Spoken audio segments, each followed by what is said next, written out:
Hello everyone, मैं ज्योति पारिक और आपका हमारे महाविद्यालय श्रीमती मोहरी देवी तापड़िया कन्या महाविद्यालय के इस यूट्यूब चैनल पर एक बार फिर से स्वागत है। लास्ट वीडियो में हम अपने बीए सेकेंड ईयर में जो मानव भूगोल है, उस मानव भूगोल के अंतर्गत हम मानव भूगोल की फ्रांसीसी विचारधारा के बारे में हम पढ़ रहे थे और फ्रांसीसी विचारधारा के बारे में हमने ब्लास के बारे में हमने पढ़ लिया था। और आज की वीडियो में हम सबसे पहले लुशियन फेब्रे के बारे में पढ़ने जा रहे हैं। तो देखिए, फेब्रे भी एक मानव भूगोल की जो फ्रांसीसी विचारधारा है उसके एक प्रसिद्ध विचारक थे। इन्होंने भी जो मानव भूगोल के संभववादी जो विचारधारा है उसको माना, मतलब संभववादी जो विचारधारा है उसको मानने वाले फेब्रे भी एक महत्वपूर्ण फ्रांसीसी विचारक थे। उन्होंने फेब्रे को फ्रांसीसी जो विचारधारा है उसका जनक माना जाता है। जो संभववादी विचारधारा है, संभववादी विचारधारा का जनक, विचारधारा का जनक किसे माना जाता है? फेब्रे को। ठीक है, क्योंकि उन्होंने सबसे पहले ही जो संभववादी जो विचारधारा है उसका संभववादी शब्द का प्रयोग किया था। सबसे पहले संभववादी शब्द का प्रयोग, संभववादी शब्द का प्रयोग किसके द्वारा किया गया? फेब्रे के द्वारा। इसीलिए फेब्रे को संभववादी विचारधारा का जनक माना जाता है। ये आपका एक मोस्ट इम्पोर्टेंट क्वेश्चन है कि संभववादी जो विचारधारा है उसका जनक किसे माना जाता है? फ्रांसीसी विचारक फेब्रे को। ठीक है, तो ये फेब्रे के अनुसार क्या था कि जो वातावरण है, वातावरण कहीं भी जो साधन है उन साधनों की एक सीमा निर्धारित नहीं करता है। वातावरण केवल मनुष्य के सामने कुछ संभावनाएं प्रस्तुत करता है और मानव उस संभावनाओं में से अपने अकॉर्डिंग किसी भी साधन को वो चूज कर सकता है। उस पर कोई भी उस पर बाध्यता नहीं है किसी भी चीज़ को मानने के लिए। ठीक है, तो मतलब इसमें भी संभववादी विचारधारा में फेब्रे ने भी मानव और पर्यावरण में मानव को सर्वोपरि माना है और उसके अकॉर्डिंग जो प्रकृति है वो मनुष्य के सामने संभावनाएं प्रस्तुत करती है और उन संभावनाएं को मानना या फिर मानना मानव पर निर्भर करता है। ठीक है, और जो फेब्रे ने बताया है, इसके आगे फेब्रे ने बताया है कि जो मानव है, मानव नियतिवादी जो विचारधारा है, नियतिवादी विचारधारा के बारे में हमने पढ़ा है कि जो नियतिवादी विचारधारा है उसमें क्या माना है, किसको सर्वश्रेष्ठ माना है? प्रकृति को।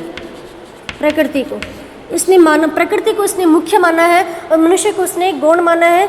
नियतिवादी विचारधारा के अकॉर्डिंग क्या है कि जो प्रकृति है वही सर्वे सर्वा है और मनुष्य है वो प्रकृति के नियमों को मानने के लिए बाध्य है। मनुष्य प्रकृति के नियमों में कोई भी परिवर्तन नहीं करता है। ठीक है, और मनुष्य के ऊपर प्रकृति का प्रभाव पड़ता है और उसको अपने प्रभाव पर पड़ने वाले प्रकृति का जो प्रभाव है उस प्रभाव को ना तो वह समाप्त कर सकता है ना ही वो कम कर सकता है। ये थी नियतिवादी विचारधारा। तो फेब्रे ने बताया है कि नियतिवादी विचारधारा की तरह मानव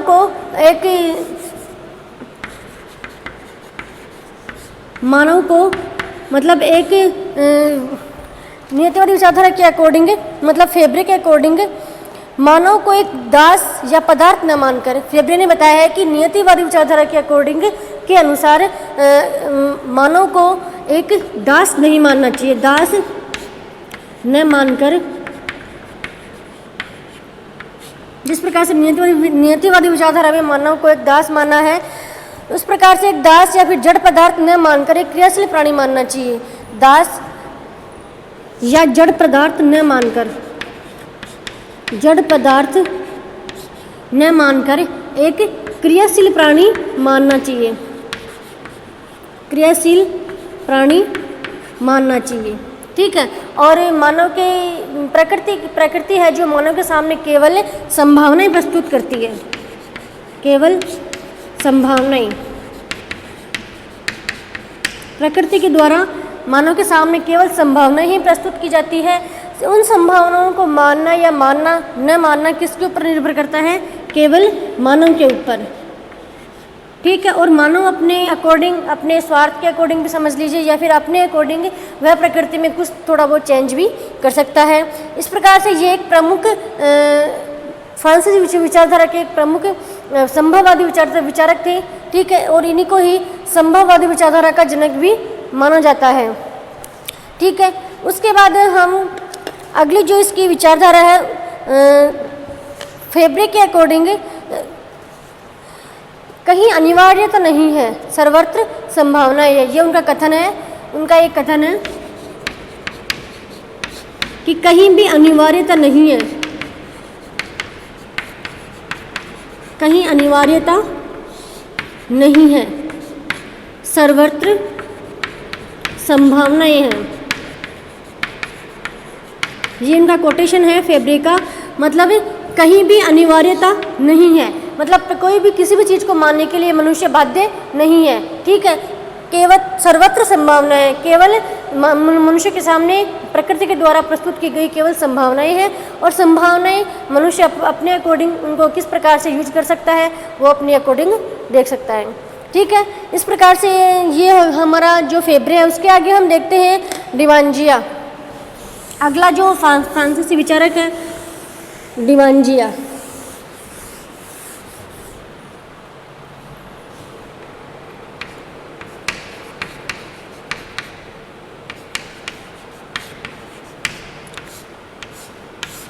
डिमांजिया, तो देखिए डिमांजिया है वो ब्लास के शिष्य हैं। किसके शिष्य हैं? ब्लास के, जो अपने सबसे पहले पढ़े थे विडाल डी ला ब्लास, तो ब्लास के शिष्य हैं। कौन है ब्लास के शिष्य? डिमांजिया, ठीक है। और उन्होंने अपना जो अध्ययन कार्य किया वह सोरबोन विश्वविद्यालय में, सोरबोन विश्वविद्यालय में एक भूगोल के व्याख्याता के रूप में उन्होंने कार्य किया था।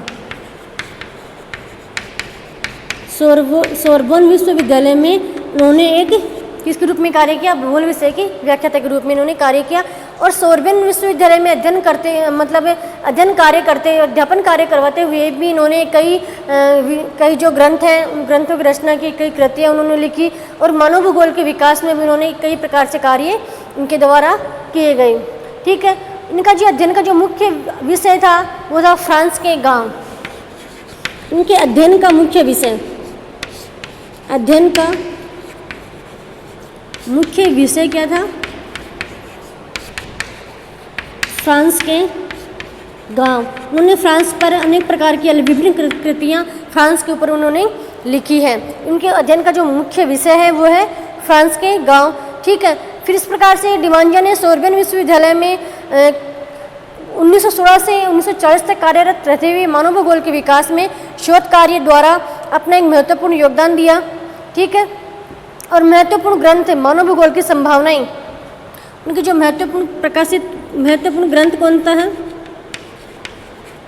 महत्वपूर्ण ग्रंथ लिखा उन्होंने मानव भूगोल की संभावनाएं,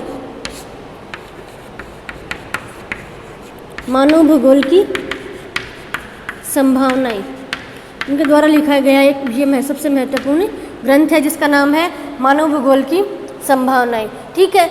यहाँ तक इस डिमांजिया के बारे में 2 क्वेश्चन बन रहे हैं। एक तो है ब्लास के शिष्य, डिमांजिया किसके शिष्य थे? ब्लास के, ठीक है। और इनके अध्ययन का मुख्य आधार था फ्रांस के गांव, और महत्वपूर्ण ग्रंथ इनके द्वारा लिखा गया जो महत्वपूर्ण ग्रंथ था उसका नाम क्या था? मानव भूगोल की संभावनाएं, ठीक है।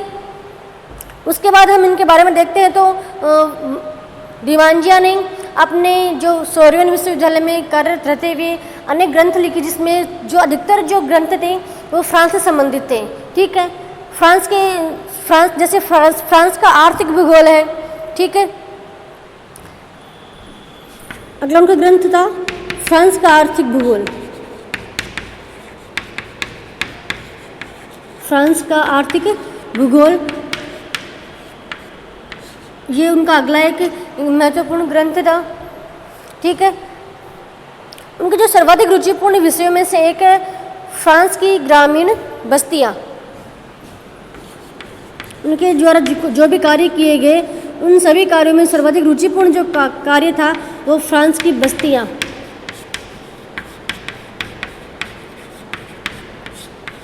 फ्रांस की ग्रामीण बस्तियाँ, ठीक है। इस प्रकार से डिमांजिया ने भी अपने मानव भूगोल के अंतर्गत अपने फ्रांसीसी विचारधारा को भी इन्होंने अपनाया था।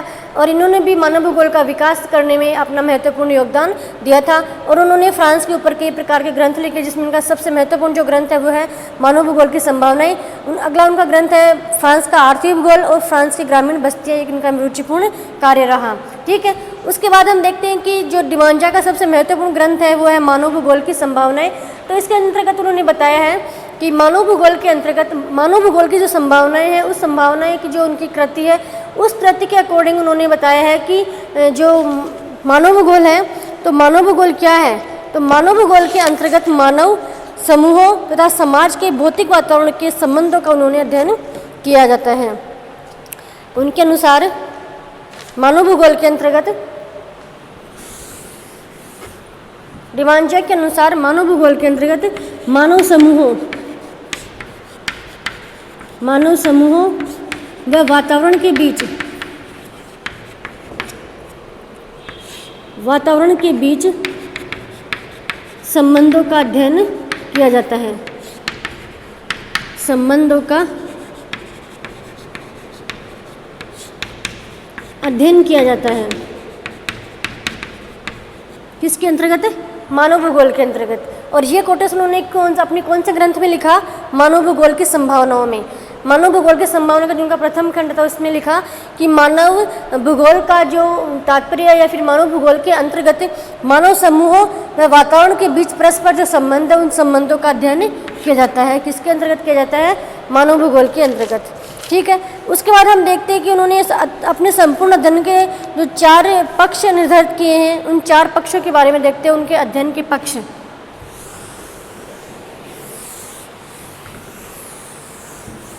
उन्होंने अपने अध्ययन कार्य में महत्वपूर्ण 4 पक्ष बताए हैं, जिसका पहला पक्ष है संसार के वृहद प्राकृतिक प्रदेशों का अध्ययन। संसार के वृहद प्राकृतिक प्रदेशों का अध्ययन। उन्होंने अपने अध्ययन पक्ष में पहला पक्ष बताया संसार के वृहद प्राकृतिक प्रदेशों का अध्ययन। चाहे फिर वह कोई से भी पक्ष हो, जैसे जलवायु प्रदेश हो, वनस्पति या मृदा प्रदेश हो, चाहे जीवन के प्रकारों का कोई भी जो प्रदेश हो, उसका अध्ययन उन्होंने बताया। उनका अगला जो पक्ष है महत्वपूर्ण प्रविधियां एवं विधियों के प्रकार।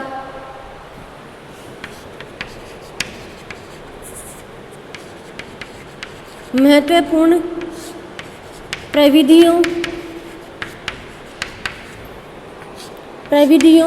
व विधियों के प्रकार। विधियों के प्रकार, ये उनके अध्ययन का अगला पक्ष था,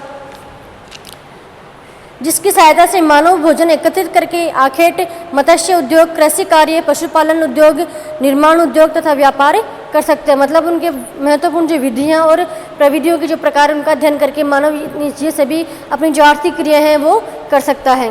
उसके बाद उन्होंने बताया मानवीय अधिवासों का वितरण घनत्व।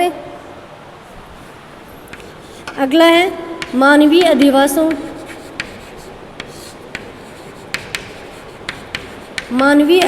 का घनत्व